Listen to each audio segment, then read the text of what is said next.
안녕하십니까? 오늘 서원희 집사님 새로운 악기로 우리 하나님을 찬양하게 돼서 정말 감사합니다. 우리가 모든 악기를 통하여 우리 하나님의 거룩한 이름을 찬양하고 우리 감사해야 되죠. 오늘 좋은 모범을 보내주셔서 감사합니다. 오늘은 기적이 아닌 십자가, 진정한 하나됨의 길이라는 제목으로 함께 말씀의 은혜를 나누기를 원합니다. 우리 외국인을 위한 한국어 읽기 도서 중에서 김부자의 손님 접대라고 하는 이야기가 있습니다. 옛날에 큰 재산을 가진 김부자가 있었습니다. 이 김부자는 오랫동안 기다려서 얻은 아들을 매우 사랑했습니다. 그러나 어느 날 이 아들이 집을 떠나서 사라져 버리게 됩니다. 이 김부자는 절망 속에서 아들을 찾기 위한 방법을 고민하게 됩니다. 김부자는 아들이 돌아올 것을 믿고 마을에 여관을 차려놓고 손님을 맞이하면서 그 아들을 기다리기 시작합니다. 김부자는 손님들에게 친절하게 대하고 여관을 통해 찾아오는 사람들 중에서 혹시 아들이나 아들에 대해서 아는 사람들이 있을까 기대하며 하루하루를 보내게 됩니다. 그러나 시간이 지나면서 김부자는 점점 조바심이 나고 아들을 찾으려는 희망이 점점 사라지게 되었습니다. 그러던 중에 여관을 찾는 사람들 중에 많은 재산을 가지고 있는 경우가 있음을 알게 되었습니다. 욕심이 생긴 김부자는 손님들의 재물을 빼앗기 위해서 계략을 꾸미기 시작을 합니다.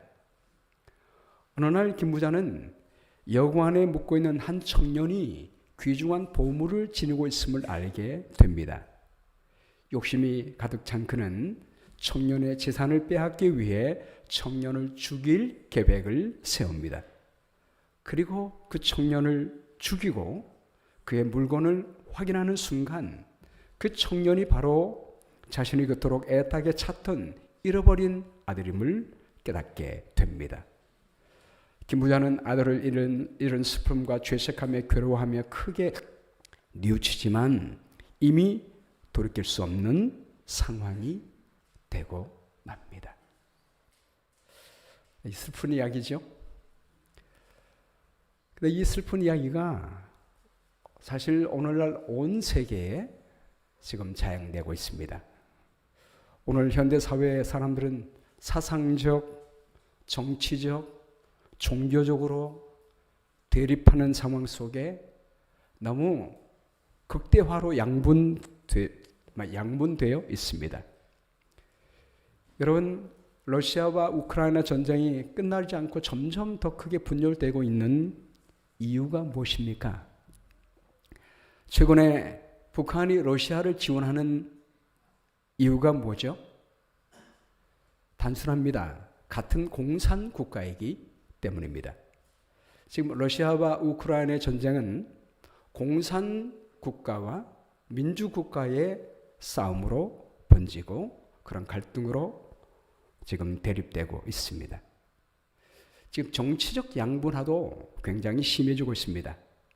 여러분 도표로 보면 1994년도에 민주당 지지자와 공화당 지지자 간의 이념이 다른 부분도 있지만 같은 부분도 많았습니다. 그래서 이념 중간값이라고 하는데요. 이 이념 중간값이 많았습니다.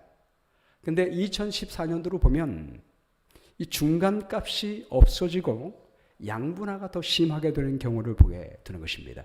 지금 10년이 지난 2024년도에는 더 심하게 지금 대립하고 있지요. 한국도 마찬가지입니다.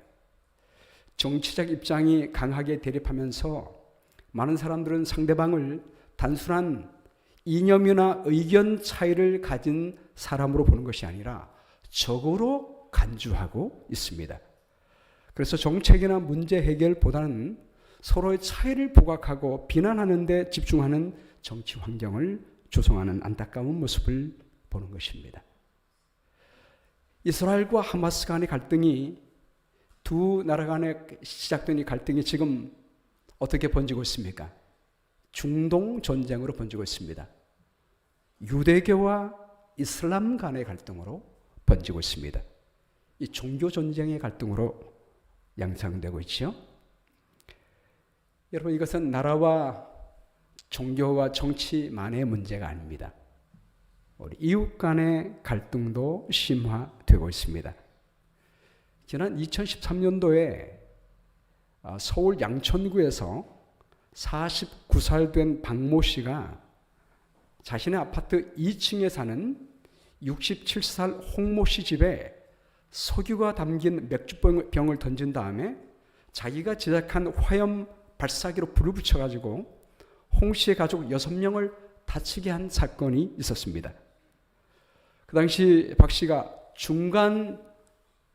중간층 소음 문제로 홍 씨와 갈등을 빚어왔고, 중간 소음 때문에 집이 무너질지 모른다는 공포감에 시달려서 범행을 저질렀다고 주장을 했습니다.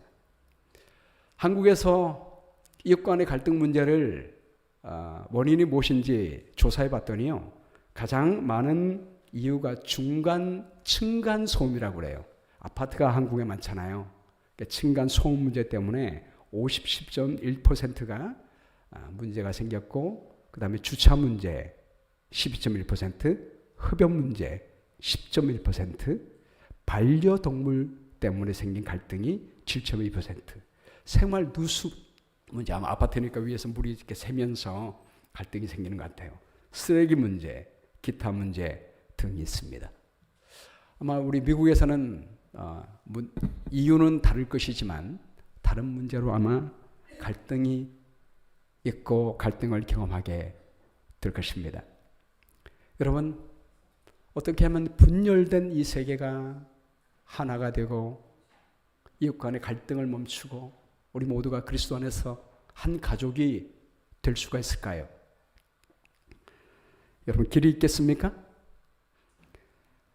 오늘 본문 말씀 요한복음 10장 39절 말씀에 보면 나사로의 죽음 전에 바리새인들과 유대인들은 예수님을 잡아서 죽이려고 했습니다. 그래서 우리 예수님은 그 손에서 벗어나서 요단강 저편으로 물러가셨습니다. 시골에서 복음을 전하고 있었습니다. 여러분, 바리새인들이 예수님을 죽이려고 했던 이유가 무엇입니까? 안식일을 범한다고 하는 그런 문제는 표면적인 문제고, 예수님께서 하나님의 아들이라고 주장을 했기 때문입니다. 근데 나사로가 죽게 됐을 때 우리 예수님은 나사로를 살리기 위하여 예루살렘으로 다시 가게 됩니다. 우리 친구 나사로가 잠들었도다, 우리가 깨우러 가자라고 주님께서 말씀하셨습니다. 그러자 도마와 다른 제자가 말하기를 우리도 주와 함께 죽으러 가자라고 말하며 예루살렘으로 가게 됩니다. 우리가 지난 시간에 살펴봤던 것처럼 우리 예수님은 예루살렘에 가셔서 나사로를 살려주셨습니다. 여러분, 죽은 자를 살리는 일은 우리 예수께서 하나님의 아들이라고 하는 결정적인 증거가 아니겠습니까? 이 결정적인 증거를 보고 나사로가 부활한 이 기적을 본 유대인들은 예수님을 믿고 하나가 됐을까요? 이거보다 더 큰 증거가 어디 있겠습니까? 죽은 사람이 살아났습니다. 이 놀라운 기적을 보고 사람들이 다 예수님 믿게 됐을까요? 우리 예수님은 기적이 사람들을 하나 되게 하지 못함을 아셨습니다. 10장 45절 말씀에 보면 마리아에게 와서 예수께서 하신 일을 본 많은 유대인이 그를 믿었으나 그 중에 어떤 자는 바리새인들에게 가서 예수께서 하신 일을 알리니라. 이 말씀을 통해서 예수님이 나사로를 살린 다음에 두 부류로 사람들이 나누어짐을 보게 됩니다. 베다니는, 나사로가 살아난 그 베다니는 예루살렘과 가까웠습니다. 그러므로 나사로가 살아난 소식은 순식간에 예루살렘에도 퍼지게 됐습니다. 이 이야기를 들은 많은 예루살렘에 사는 유대인들이 예수님을 믿게 됐습니다. 주님께서 38년 동안 걷지 못하는 환자를 고치신 것도 놀라운 기적이지만 죽은 자를 살린 이 기적은 하나님의 아들 외에는 아무도 할 수 없는 일인 것입니다. 확실한 증거를 보고 많은 사람들이 예수님을 믿게 되었습니다. 당연한 일이죠. 그런데 놀라운 것은 그 중에 어떤 사람들은 바리새인들에게 가서 예수님께서 하신 일을 알리게 됩니다. 이 말은 예수님을 해하려고 죽이려고 하는 바리새인들에게 고발하는 사람이 있었다고 하는 것입니다. 이에 대제사장들과 바리새인들이 공회를 모으고 이르되 이 사람이 많은 표적을 행하니 우리가 어떻게 하겠느냐. 여러분, 그 당시에 대제사장은 어떤 지파에 속한 사람들이었습니까? 사두개인들이 대부분 대제사장들이었습니다. 사두개인들의 교리가 뭐였죠? 부활을 믿지 않는 것이었습니다. 사두개인들은 평소에는 예수님에 대한 적대 관념이 없었습니다. 그런데 예수님께서 나사로를 살리고 나자 그들의 근본적인 교리 중에 부활을 믿지 않는데 그 부활의 교리가 무너지게 된 것입니다. 그들의 영향력이 약화되게 된 것입니다. 어떠한 변명으로도 그 말을 사람들에게 이해시킬 수가 없었습니다. 그들은 생각하기를 예수님을 죽이는 일만이 우리 예수님의 영향력을 감소시키는 것이라고 생각을 했습니다. 그리고 바리새인들은 어떻습니까? 바리새인들은 부활은 믿었습니다. 그러나 우리 예수님께서 하나님의 아들이라는 사실을 믿지 않고 공공연하게 반대했습니다. 그때 죽은 자를 살린 그 증거를 보고 더 이상 부인할 수가 없는 것입니다. 사두개인들과 바리새인들은 평소에 원수였습니다. 왜냐하면 근본적인 부활의 교리가 달랐기 때문입니다. 그러나 예수님을 죽이고자 하는 목적에서 그들은 하나가 되게 됩니다. 만일 그를 이대로 두면 모든 사람이 그를 믿을 것이요 그리고 로마인들이 와서 우리 땅과 민족을 빼앗아 가리라. 여러분, 이들이 예수님을 죽일 명분을 찾는데 그 명분이 뭐냐면 가만두면 예수님께서 왕이 될 것이고 왕으로 등극하면 로마 정부가 가만히 있지 않겠다는 것입니다. 그런데 이 말은 맞지 않는 말이에요. 이전에 우리 예수님은 오병이어때에도 주님을 왕으로 세우려고 했지만 주님은 극구 만류하고 피해 가셨던 분입니다. 결코 왕으로 서려는 것을 찬성하는 분이 아닙니다. 이런 모습들은 우리 예수님을 죽이기 위한 거짓 명분을 만들기 위함임을 보게 되는 것입니다. 여러분, 이것을 통해서 우리가 알 수 있는 것이 무엇입니까? 기적이 사람을 변화시키지 못한다는 것입니다. 이전에 또 서기관과 바리새인들이 예수님께 와서 말하기를 우리에게 표적 보여주시기를 원합니다 라고 말했을 때 우리 예수님은 악하고 음란한 세대가 표적을 구한다라고 말씀했습니다. 표적을 보고 주님을 믿으려고 하는 태도는 참된 믿음이 아니라는 거예요. 저도 방문하다 보면 또 목회하다 보면 이런 비슷한 경우를 만나게 됩니다. 예전에 교회에 나왔다가 우리 교회에 나오지 않는 자녀들에게 교회 나오십시오 이렇게 얘기하면 지금 우리 어머니가 아프신데 우리 어머니가 낫게 되면 어머니 모시고 교회에 나가겠습니다. 하나님께서 우리 어머니를 고쳐주시는 능력을 보이시면 그 기적의 능력을 보고 하나님께 나가겠습니다 라고 하는 분들을 종종 만나게 됩니다. 여러분, 이런 분들이 그 어머니가 낫게 되면 교회에 나올까요? 안 나올까요? 예. 제가 기도하기를 하나님, 이 자녀의 구원을 위해서 이 어머니가 낫게 해주십시오 라고 기도하거든요. 근데 나았는데 안 나옵니다. 그렇게 하고 나오는 경우 거의 못 봤습니다. 기적을 보고 믿는 믿음은 참된 믿음이 아닙니다.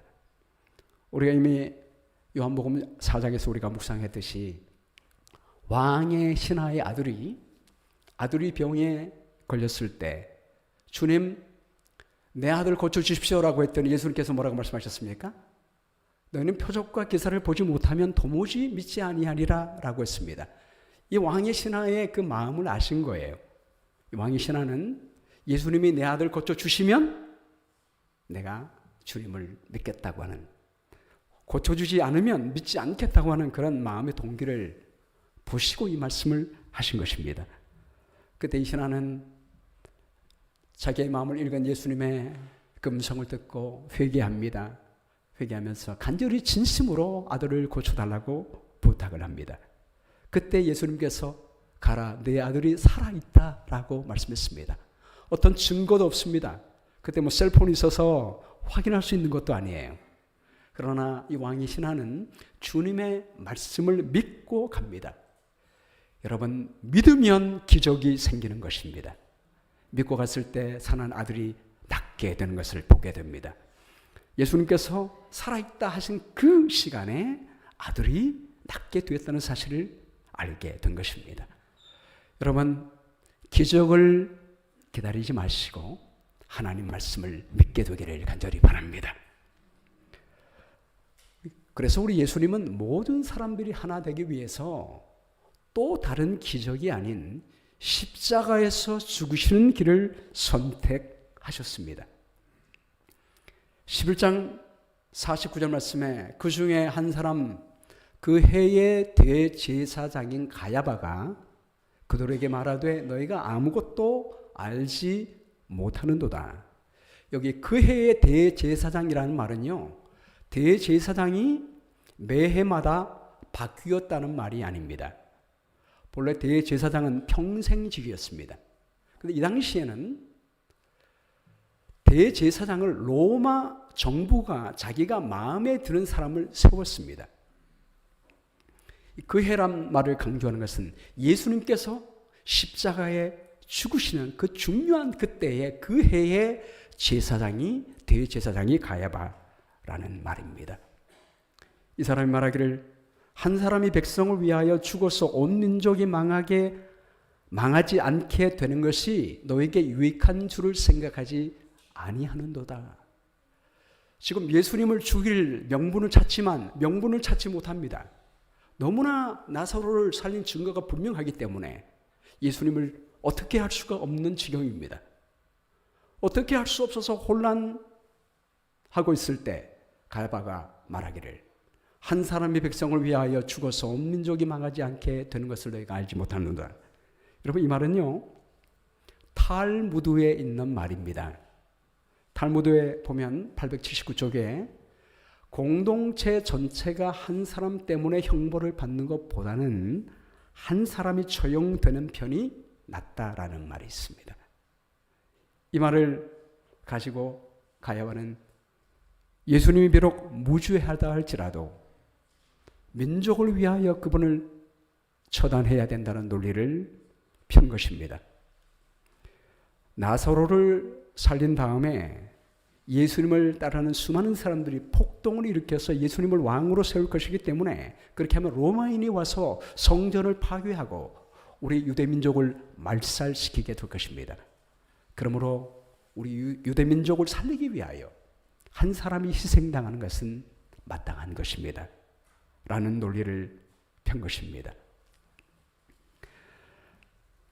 이 말은 스스로 함이 아니요 그 해의 대제사장이므로 예수께서 그 민족을 위하시고 또 그 민족만 위할 뿐 아니라 흩어진 하나님의 자녀를 모아 하나가 되게 하기 위하여 죽으실 것을 미리 말함이라라.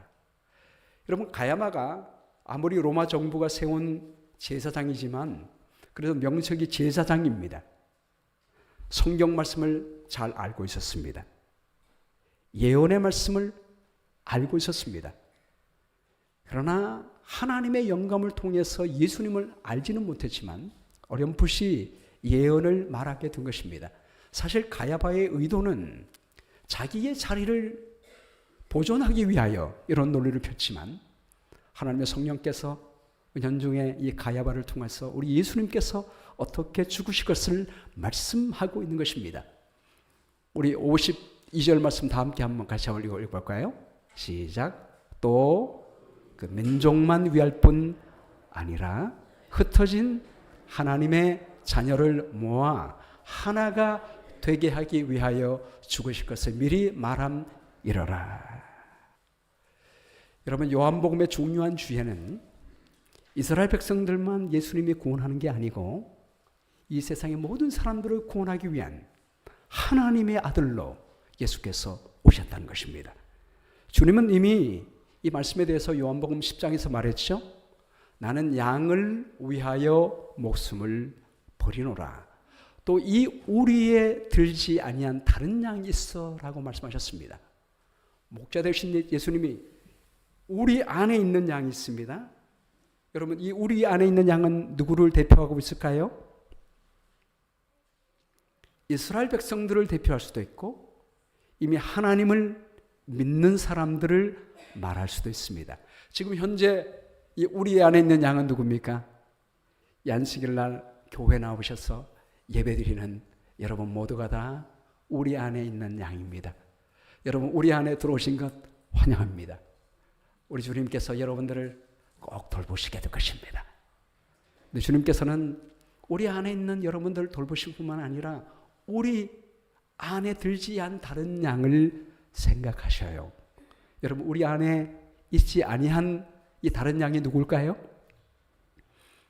네, 1차적으로는 이스라엘 백성 이외의 이방인을 의미하는 것이고, 오늘날 우리에게 적용하자면 교회에 나오지 않고 교회 밖에 있는 양, 이런 양, 또는 하나님을 믿지 아니한 세상 모든 사람들을 가리키고 있습니다. 여러분, 우리 주님의 계획은 1차적으로는 여러분, 우리 안에 들어오신 여러분들을 데리고 하늘에 가는 것입니다. 그뿐만이 아니라 이 세상에 있는 모든 사람들을 다 함께 구원하여 한 가족 되게 하는 것이 우리 주님의 마음이란 사실을 우리가 오늘 시간 느꼈으면 좋겠습니다. 여러분, 에베소 2장 12절에 보면 바울이 이러한 예수님의 마음을 잘 알고 이렇게 표현했습니다. 그때 너희는 그리스도 밖에 있었고 이스라엘 나라 밖의 사람이라. 지금 에베소가 어느 교회예요? 이방지역 교회 아닙니까? 그 이방지역에 있는 교회가 바울의 선교로 말미암아 하나님의 백성이 되고 교회가 됐습니다. 그 에베소 교회를 향하여 하는 말씀이 그 말이에요. 여러분들은 이전에 이스라엘 밖의 사람이었습니다. 약속의 언약들에 대하여 외인이었습니다. 세상에서 소망이 없고 하나님도 없는 사람들이었습니다. 그러나 이제는 전에 멀리 있던 여러분이 그리스도 예수 안에서 그리스도의 피로 가까워졌습니다. 아멘. 여러분, 예수님께서 오늘 요한복음 11장 9절 말씀에 가야바의 그 예언대로 주님이 십자가에 못 박혀 죽으시는 것은 그분이 피를 흘리심으로 모든 사람들을 구원하고 하나 되게 하기 위하여 그렇게 하신 것입니다. 어떤 기적으로도 사람의 마음을 하나로 묶을 수가 없습니다. 하나님의 사랑과 희생만이, 그리스도의 보혈만이 우리를 하나님의 백성으로 만들게 될 것입니다. 여러분, 이미 예수님이 우리를 위하여 십자가에서 피를 흘리신 것 감사하시게 되기를 바랍니다. 그 피로 말미암아 우리는 하나님의 가족이 되었습니다.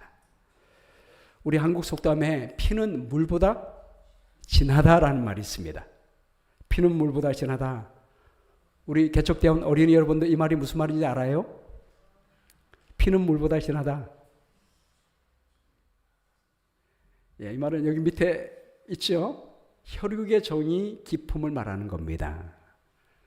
피를 나눈 형제, 그 사랑이 물보다 훨씬 가깝고 끈끈하다는 것입니다. 피를 나누는 형제는 형제입니다. 나눌 수가 없습니다. 한 가족이기 때문에 그래요. 우리 주님이 십자가에서 피를 흘리신 것은 그 피로 말미암아 우리 모두가 다 한 가족이 됐다는 말이에요. 빌 게이츠가 꼽는 역대급 인생의 책이 몇 권이 있는데요. 지금 들고 있는 여러 책 중에 한 권이 2020년 여름을 위한 추천 도서 중에서 5권 중에서 에즈라 클라인이 쓴 우리는 왜 서로 미워하는가 라고 하는 책입니다. Why we are polarized 라고 하는 것입니다. 수많은 책 가운데 과연 최고의 책으로 꼽힌 이유가 무엇일까요? 이 책이? 이 책은 정치적 양극화, 이 세상이 분열되고 서로 대립하고 미워하는 것을 그대로 잘 표현하고 있습니다. 그뿐만이 아니고 해결책을 제시하고 있습니다. 분열을 헤치고 나갈 수 있도록 정체성, 우리 마음의 챙김을 제시하고 있습니다. 우리나라 말로 이제 번역이 됐습니다. 여러분들 기회가 있으면 한번 읽어보시기 바랍니다. 우리는 왜 서로를 미워하는가? 이 책에서 에즈라 클레이는 주인공 두 사람을 내세우는데요. 여자 주인공 앨리스와 남자 주인공 브래드의 이야기를 중심으로 이야기를 전개하고 있습니다. 여자 주인공 앨리스는 자신의 가치관과 인생 목표를 뚜렷이 가지고 있지만 그녀의 행동은 주변 사람들과 충돌을 일으킵니다. 한편 남자 주인공 브래드는 성격적으로 앨리스와 다른데도 불구하고 앨리스에게 끌립니다. 그리고 그녀를 이해하고자 노력합니다. 그리고 그녀를 위해 시간을 할애합니다. 브래드는 처음에는 앨리스의 행동을 이해하기가 어려웠습니다. 그러나 그녀의 과거의 경험을 통해 그녀가 어릴 때부터 상처받고 또 수많은 사람들에게 어뷰즈를 당했기 때문에 그런 경험 때문에 그런 행동이 형성되었다는 것을 알게 됩니다. 그리고 점점 앨리스의 고난과 상처에 공감을 하게 됩니다. 앨리스 역시 브래드가 관심과 이해를 가지고 자신을 대하는 모습을 보면서 감사함을 표현합니다. 서로를 더 잘 이해하고 존중하려는 의지를 서로에게 보여주고 있습니다. 이들의 관계는 갈등과 혼란에 가득 차 있었지만 그 안에서 서로를 이해하고 받아들이고자 하는 진심이 담겨 있습니다. 이 책은 다른 두 사람이 서로를 받아들이고 이해하려는 과정에서 우정과 신뢰가 깊어지는 모습을 보여주고 있습니다. 이 저자 에즈라 클라인은 이 책을 통해 우리는 왜 서로 미워하는가? 라고 하는 질문을 던지면서 우리 독자들에게 인간 관계 본질에 대해서 깊이 생각하고 이해하도록 이끌어주고 있습니다. 여러분, 우리의 뿌리를 알기 위해서 우리가 보는 것이 무엇입니까? 족보를 보지 않습니까? 우리의 뿌리를 알기 위해서. 우리의 뿌리를 나타내는, 우리의 인간의 본질을 나타내는 족보가 마태복음과 누가복음에 기록이 됐습니다. 근데 마태복음에 나온 족보와 누가복음에 나온 족보가 좀 달라요. 마태복음의 족보는 아브라함부터 시작해서 예수님까지 내려옵니다. 근데 누가복음의 족보는 예수님부터 시작해서 거꾸로 올라갑니다. 그리고 하나님에까지 올라가고 있습니다. 왜 이렇게 하느냐? 마태복음은 유대인을 위한 복음입니다. 우리 예수님은 왕으로 오셨는데 그분은 아브라함의 자손이요 다윗의 혈통으로 오신 왕이라는 사실을 알기 위해서 그렇게 한 것입니다. 그런데 누가복음은 이방인을 위한 복음입니다. 서로가 이스라엘 백성들은 우리는 아브라함의 정통 혈통을 가진 하나님의 자녀야. 그리고 이방 사람들은 구원받을 대상이 아니야 라고 생각했습니다. 이방인들도 그렇게 생각했을 것입니다. 우리는 정통이 아니야. 그런데 누가는 하나님의 영감을 통해서 우리 모두가 다 하나님의 자녀라는 사실을 알려주기 위하여 이 족보를 기록했습니다. 우리가 좀 다 볼 수는 없지만 생략해서 한번 볼까요? 죄송합니다. 누가복음입니다. 누가복음 3장 23절입니다. 누가복음 3장 23절에 보면 예수께서 가르치심을 시작하실 때에 30세쯤 되시니라. 사람들이 아는 대로 요셉의 아들이니 이렇게 시작해서 요셉 위는 헬리요, 그 위는 맏다시요, 그 위는 레위요, 그 위는 멜기요, 그 위는 얀나요, 그 위는 요셉이요 하다가 36절에 오면 그 위는 가나니요, 그 위는 아박사시요, 그 위는 셈이요, 그 위는 노아요라고 하고 있습니다. 여러분 우리가 잘 알다시피 노아의 세 아들이 있었죠. 이름이 뭡니까? 셈, 함, 야벳입니다. 노아 홍수 이후에 환경이 바뀌었습니다. 물이 다 쏟아지면서 온화했던 지구가 계절이 바뀌어서 추운 지역과 더운 지역이 생겼습니다. 그 이후에 인류가 황인, 흑인, 백인으로 나눠졌다고 인류학자는 성경학자는 말하고 있습니다.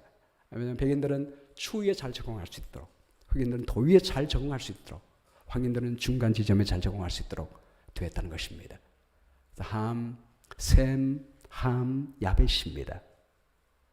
오늘날 사람들이 피부색으로 다르다고 생각하지만 이 족보 얘기를 통해서 누가는 뭘 말하고 있습니까? 우리가 다 피부가 다르지만 다 누구의 후손이에요? 노아의 후손이라는 것입니다. 노아의 세 아들이 다 한 형제인 것처럼 우리가 피부 색깔은 다르지만 우리가 다 노아의 후손이라는 사실을 보여줬습니다.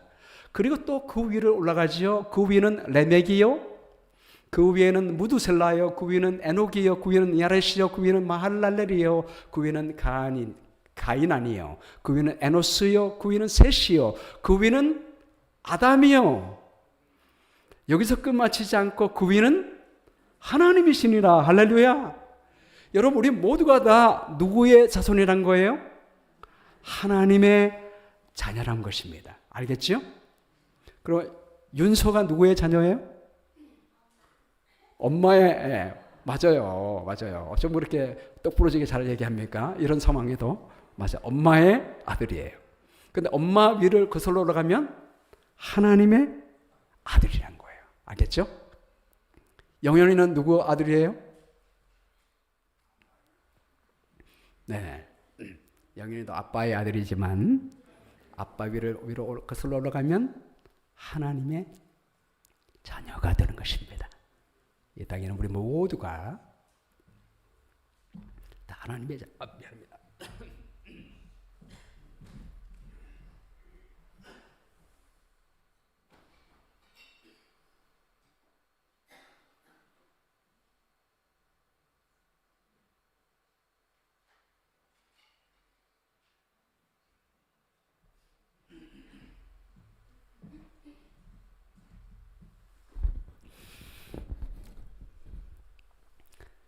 우리 모두가 다 하나님의 자녀입니다.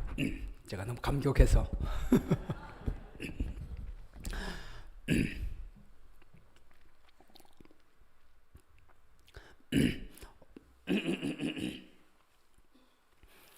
제가 윗돌을 좀 벗을게요. 오늘 온도가 좀 낮다고 해서 제가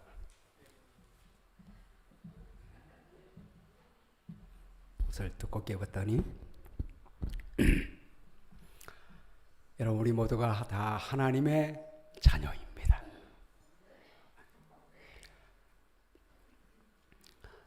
물론 우리가 죄를 지어서 타락하게 되고 분리되게 되지만 에베소는 말하기를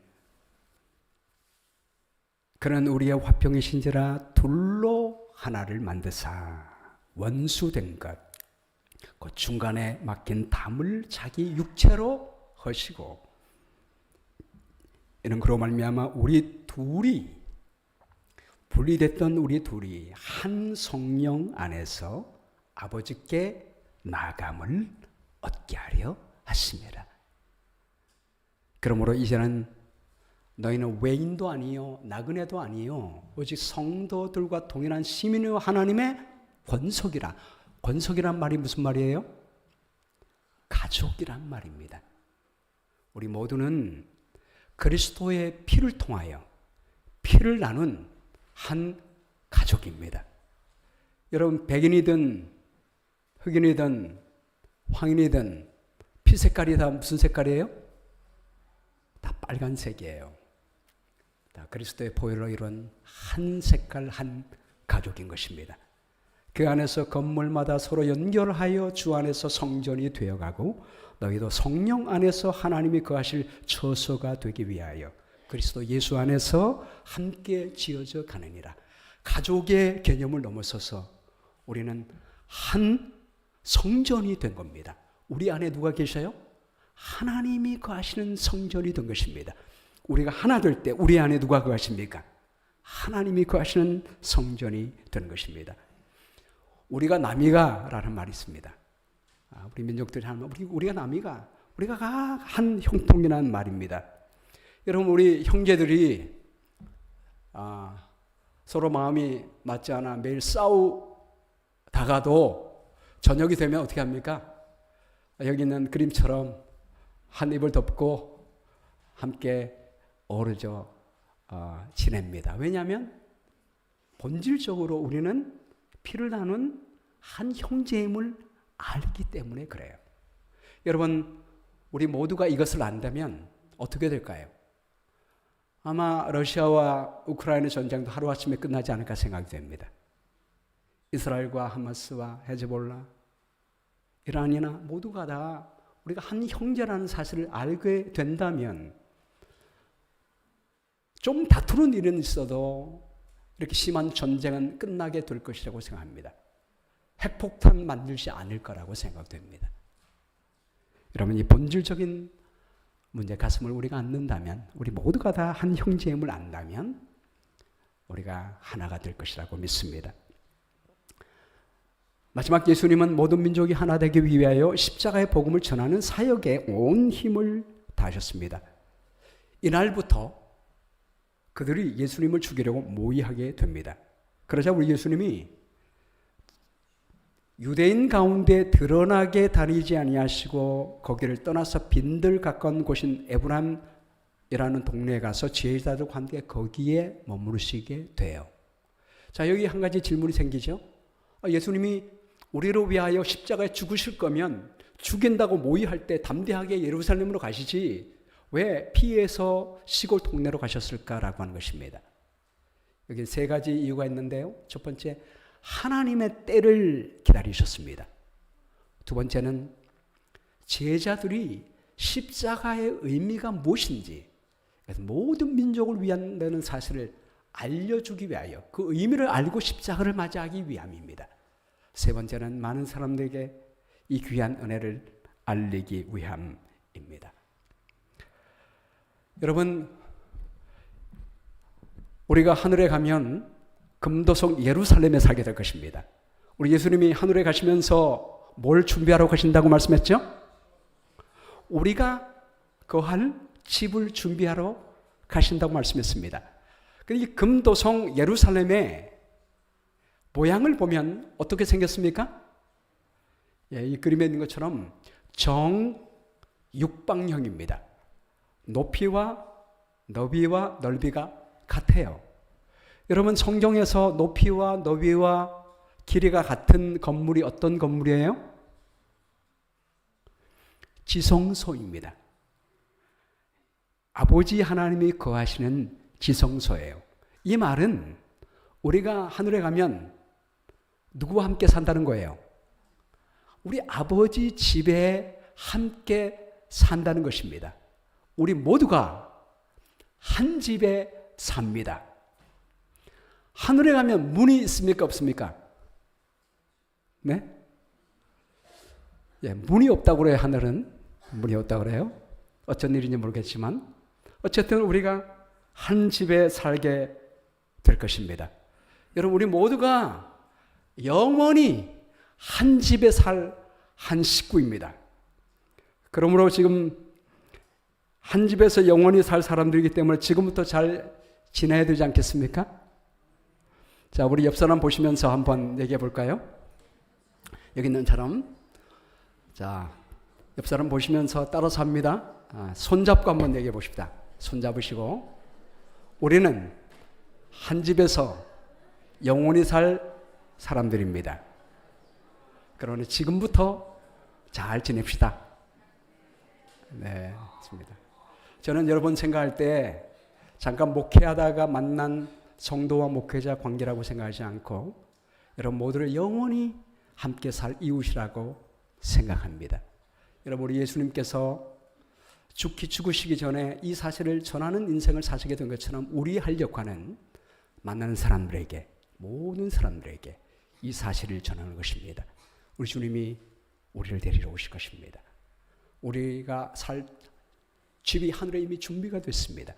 주님이 예비하신 그 하늘에서 우리 한 집에서 영원히 함께 살 이웃입니다. 우리가 이 사실을 안다면 우리 인류는 전쟁과 갈등을 멈추게 되고 하나가 될 것이라고 생각합니다. 이런 하나됨과 그리스도의 은혜를 나누는 화평의 사도가 되기를 간절히 바라면서 말씀을 마치겠습니다.